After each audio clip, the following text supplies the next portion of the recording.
It has been proven that most major accidents are caused not by technical problems, not by weather. Most of the major accidents that have been caused by human factors. There was an accident in America on February 12, 2009. An airplane crashed into a suburb of Buffalo, and a couple of houses were destroyed and all the people killed there on board. The investigators, they found out that fatigue was a major factor in this accident. As the human beings in the operation, we have limits to what we can do. Airlines have continued to lower their standards. They're trying to obviously make profit and become profitable airlines, make money again, and by doing that they're cutting cost. 11 hours is a lot to work at night. We can work 14 hours during the day. You cannot do that in any other job. Why could a crew member be any different to somebody working in an office and never go to bed? They're actually doing a safety critical role and be the fire, the police, the ambulance on board an aircraft. The new flight time limitation regulation is a result of a long process between various stakeholders. It was very difficult, but for ETF it was very important because we could obtain an harmonization of the flight time limits for the cabin crew and the pilots.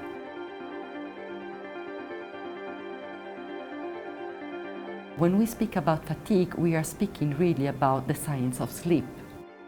The new regulations hold into account the biorhythm of your body and the time that your body needs to rest and to sleep. And it's based on research. So with FTL, what that's done is to control the number of hours, the maximum number of hours we can do by putting limits in place. Well, the regulations clearly outline your flight limitations for day and night. It's implemented by the European Aviation Safety Authority. It's purely a thing about safety. It's very important, first of all, that the crew members involved in the new FTL regulation know the rules. The European Commission have handed us this new book and said that's how you're going to work from now on. And no one's really, apart from us, said, well, what does that look like in reality? How does that work? But it isn't just a regulation, it's not just a book of rules, it's actually going to be a way of life. Know your rights, and you will know your rights by knowing the rule.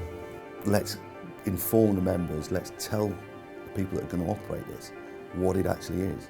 Know your stuff, read it, try to understand it, and ask help within your union. This will improve their life. It has got the unions, the operators and the national authorities working together. The relationship is improving. Those regulations can be improved via negotiation. And the only way we can do that well is to make sure that we work together in partnership with the crews and our union partners, the regulators, the CAA, and ourselves, the business. In Germany, the new flight time, rest time regulation will be a big improvement. The flight time limitations in the UK will help the cabin crew because in actual fact, for us, we can work less.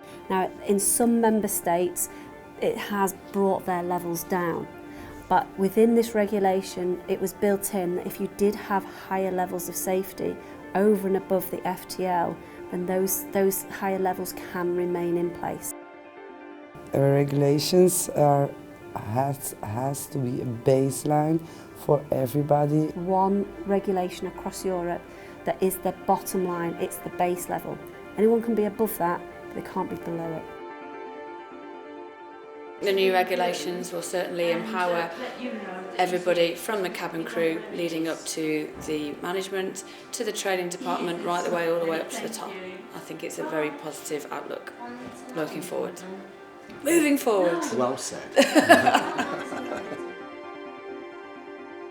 Flight time limitations regulation is in on the 18th of February 2016. So every cabin crew member and pilot in Europe will be covered by this regulation from that date. So I do say to cabin crew and pilots, you must go out, you must find out more information because this will apply to you.